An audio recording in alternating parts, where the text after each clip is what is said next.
Since you've searched for this video, I'll assume you're either ahead of the game with some curiosity about studio policies, or you've learned the hard way that life without a studio policy can be painful.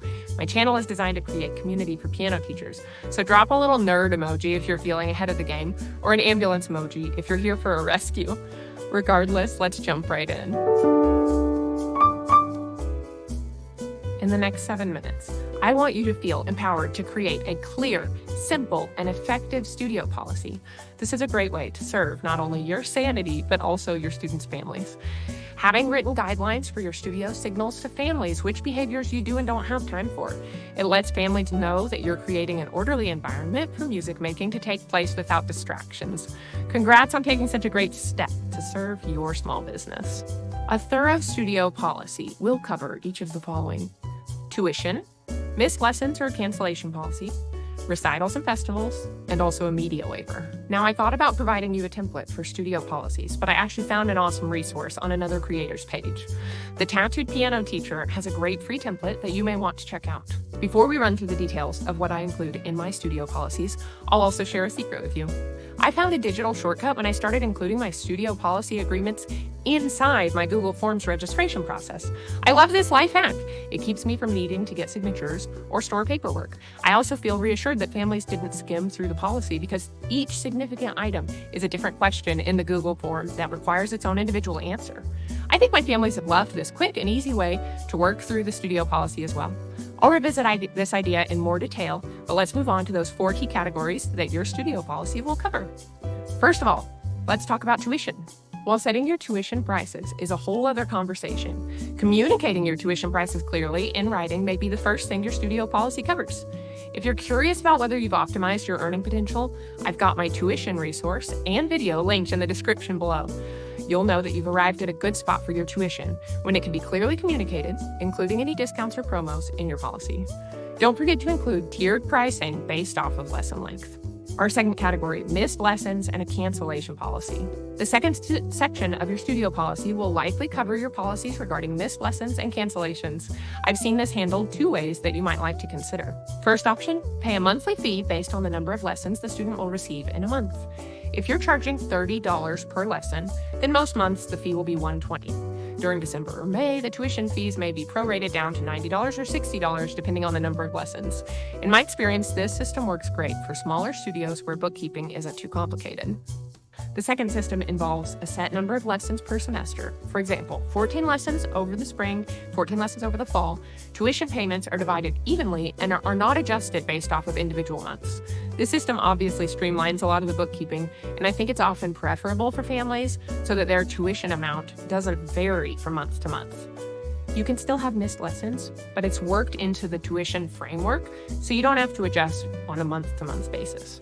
Regardless of whichever system you use, you'll need to have clearly outlined policy for makeup lessons and cancellations. I have most often seen studio policies require 24 hours notice for cancellations. If a family will notify the teacher of missing a lesson at least a day in advance, then the lesson can be made up. If a family neglects to give advance warning or the student falls sick at the last moment, then the lesson is forfeit. In my experience, both families and teachers feel this is a reasonable agreement. Moving on, recitals and festivals. Your studio policy can be a great place to provide an outline of your recital schedule and any group classes or festivals that you may be offering. Whether you're big on festivals or you like to help your students attend local concerts and musical events, the rule that the early bird gets the calendar date definitely applies here. During my master's degree, my program director published her recital dates at the very beginning of the semester so that families could always know from very early on what the key dates were going to be that semester. I think this is a great strategy to help signal to your families that their music events can be prioritized on the family calendar no matter what else comes up. And this is really a great place to just mention that the spirit of the studio policy as a general principle is that you will have so many families who will be a total blessing in your studio and would follow the studio guidelines even if they never had to sign a studio policy. That's not really who studio policies are written for. Studio policies are for the families who have trouble conforming to group etiquette and who want to make unreasonable demands of your time and energy as a teacher.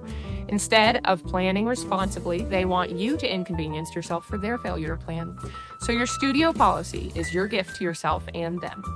It gives you something concrete to point to that shows families who's going to be prioritized in your studio.